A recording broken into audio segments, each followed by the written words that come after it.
An excerpt from Kathekon by Jon Zaremba. With bitter animus, Saflieni lifted his long, bony fingers to caress the pinkish jewel embedded in his forehead. The divining gemstone blushed in response, emitting a rosy glow that battled the blackness of the weakened man's imprisonment within the labyrinthine chambers of the hypogeum. Functioning as a third eye, the jewel enabled Saflieni to view the world above from the cold depths of the underground. Saflieni spoke to the emptiness of his Bastille, while his mind's eye gazed reverently upon his tree, the blooming pistils of which resembled the pink jewel in his forehead. At long last, my tree has blossomed. Lo, the season has arrived. The time of Persephone or Flora, or to whomever the fools pay homage. His mind scanned the surrounding courtyard. As expected, T-Rex proudly guarded the bronze door that sealed the hypogeum.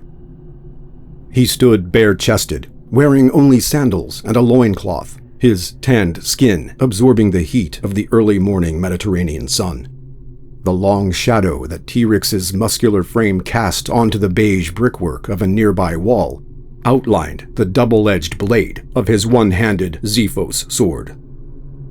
Lo, proud T-Rex, you shall again prove your valiancy. 3, approach from the east. Saflieni smirked as his noble warden swept the wavy black hair from his face, lifted his cleft chin to the sun, and readied his sword for battle. The sound of approaching footsteps had reached his ears. Saflieni continued. Fear not, Hellene outcast. Thou shalt triumph again. Forever righteousness inside your skull. Ethics incongruent with wisdom. As dull as was your woman. Naive heiress of a culture she was incapable of understanding. Fat for fate was she. Memories of the actions that led to his imprisonment silenced Saflieni's acrimony, allowing his mind to simmer as T-Rex prepared for confrontation.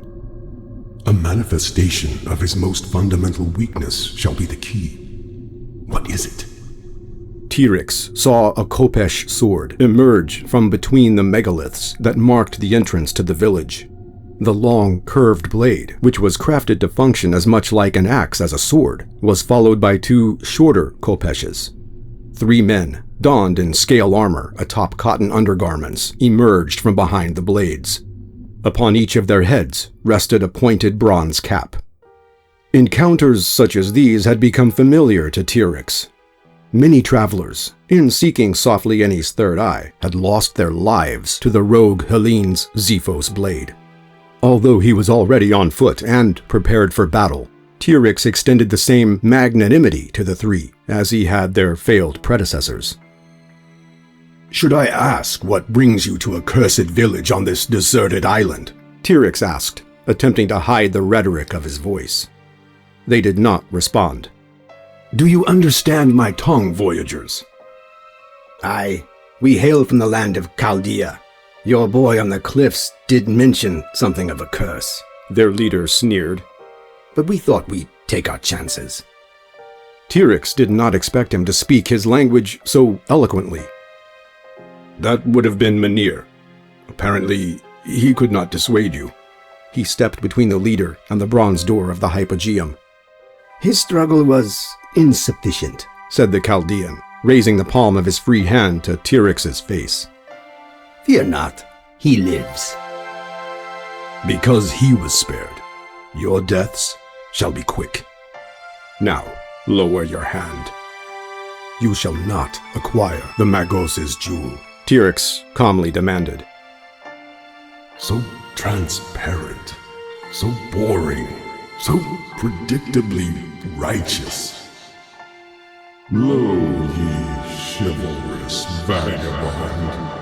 Saflieni silently commented to the blackness of the hypogeum.